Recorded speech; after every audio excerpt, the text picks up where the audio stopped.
Naranasan mo na bang tanungin ang isang tao, okay ka lang? Ang sagot niya, oo. Pero ang tono, ang kilos, ang buong energy niya, sumisigaw ng hindi. Parang bigla kang napasok sa isang laro na hindi mo alam ang rules. Ang goal. Hulaan kung anong mali. Ang premyo, wala. Pagod at pagkalito lang. Kung pamilyar sa iyo yan, malamang nakikipaglaro ka sa isang passive aggressor. At ngayon, tuturuan kita kung paano sirain ang laro nila. Ang passive-aggressive na pag-uugali ay ang hindi direktang pagpapahayag ng galit o sama ng loob. Sa madaling salita, galit na nakadisguise. Bakit nila ito ginagawa? Kadalasan, takot sila sa confrontation. Takot silang maging masama sa paningin ng iba. O kaya, ito ang paraan nila para makontrol ang sitwasyon nang hindi nagiging halata. Ang problema, ang taktikang ito ay parang lason.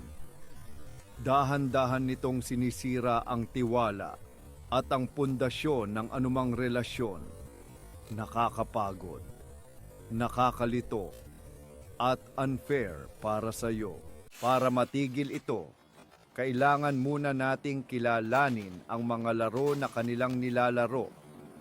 Narito ang 5 pinakakaraniwan. Unang laro, ang tahimik na parusa o the silent treatment. Ito yung bigla na lang silang hindi magre-reply sa text mo, hindi sasagutin ang tawag mo, o kung kasama mo man sila, para kang hangin, hindi ka nila kinakausap. Ang layunin, parusahan ka. Gusto nilang maramdaman mo na may kasalanan ka, kahit hindi mo alam kung ano. Gusto nilang ikaw ang unang sumuko at mag-sorry. Pangalawang laro, ang nakalimutan ko. Ito, yung may isang importanteng bagay kang pinakiusap sa kanila. Isang bilin, isang deadline, isang date. At bigla nilang nakalimutan. Sorry, sobrang busy kasi. Totally nakalimutan ko. Pero napapansin mo, ang nakakalimutan lang nila ay yung mga bagay na ayaw nilang gawin o yung mga bagay na importante sa iyo. Ito ay isang paraan ng pagsuway na may kasamang plausible deniability. Hindi mo sila masisisi ng direkta dahil sino ba ang hindi nakakalimot, di ba? Pangatlong laro, ang sarkastikong papuri o backhanded compliment. Ito yung mga papuri na may kasamang patagong insulto. Wow, ang ganda ng suot mo. Ang tapang mo para isuot yan. O kaya sa trabaho, magaling yung presentation mo. Hindi ko akalain na kaya mong gawin yun. Aray, ang goal nila ay iparamdam sa'yo na mas mababa ka. Pero sa paraang hindi mo sila pwedeng komprontahin. Kasi nagko-compliment lang naman sila, di ba? Sobrang effective nito para sirain ang self-esteem mo. Pang-apat na laro, ang pagiging biktima. Ito yung palagi silang nagpo-post bilang martir. Halimbawa, hindi ka makakasama sa lakad o kaya, wag mo na akong alalahanin. Gawin mo na lang yan para sa sarili mo. Kahit na halatang halata na gusto nilang isipin mo sila, ang layunin ng larong ito ay i-manipulate ka gamit ang guilt. Gusto nilang ikaw ang mag-adjust at ibigay ang gusto nila para lang mawala ang bigat sa dibdib mo. At ang panglimang laro, ang sabotahe o purposeful incompetence. May pinapagawa ka sa kanila na ayaw nilang gawin. So gagawin nila ito, pero sa pinakapalpak na paraan. Ang daming mali, ang daming kulang.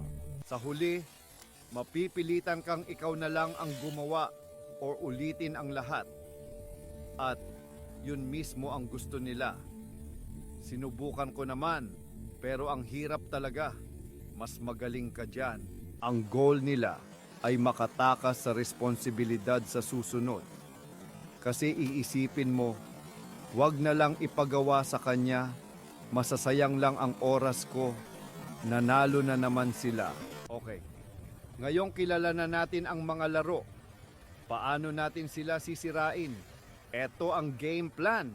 Unang hakbang, kilalanin ang laro.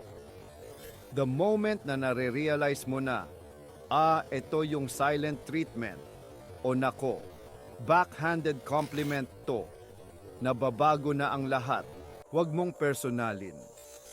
Intindihin mo na ito ay isang pattern, isang depektibong strategy. Kapag nakikita mo ito for what it is, hindi ka na masyadong masasaktan. Pangalawang hakbang, huwag mag-react emotional. Ito ang pinaka-importante.